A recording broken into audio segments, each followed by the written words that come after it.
So now we're going to extend the chain rule even further. So let's say now we've got two independent variables. We've got two independent variables and three intermediate variables. So our job is to work out the partial derivative with respect to r and with respect to s.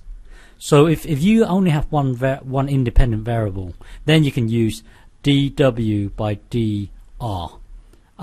But here we've got two. We've got 1, 2. So we've got to use the partial derivative with respect to r. If you have one variable, then you can use d. If you have more than one, then you've got to use the partial. Okay, so let's work out dw by dr. So we've got to use this chain rule here. So just using the chain rule. So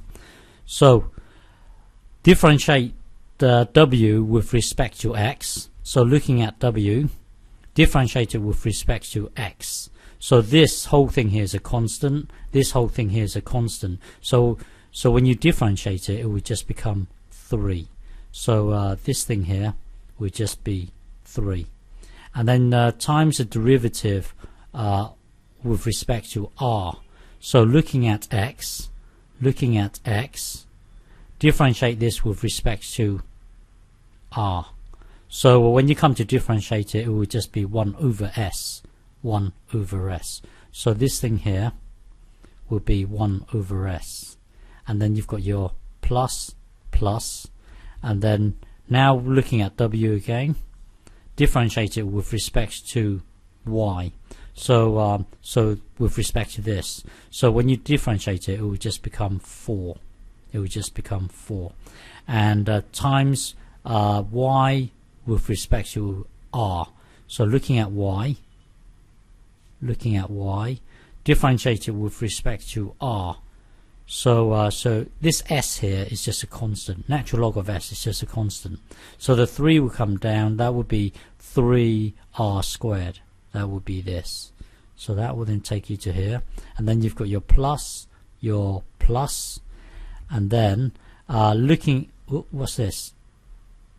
What's that? That should be a w. So w here. W. Looking at the w here. Differentiate it with respect to z. So with respect to this, so this is just a constant. So when you differentiate this, it will be 2z. It will be 2z. And then looking at the z with respect to r, so that would just be 5. That would just be 5. That will then take us to here, but we don't want the answer in terms of z.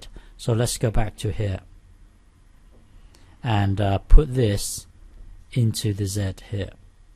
That will then take us to, so this thing here will then be this. So the partial derivative with respect to r is this whole thing here. Okay, so now let's tackle with respect to s. So with respect to s, it will be, with respect to s, we're going to follow this. So with respect to s, looking at this, so look at the w here, differentiate it with respect to s. So now first let's do it with respect to x. So when you differentiate it, it would be 3. And now looking at the x, differentiate this with respect to s. So that will then be this. And then you've got your plus. Looking at the w, differentiate it with respect to y. So that would just be 4. That would just be 4. Now look at the y. Differentiate. Look at the y. Differentiate it with respect to s. So this is just a constant. So this, when you differentiate this, it would be 1 over s. It would be 1 over s. So then you've got your plus. Look at the w again. Differentiate it with respect to z. So that would be 2z. And look at the z. Differentiate it with respect to s. There is no s. So this whole thing here is a constant. So when you differentiate it, it would be 0.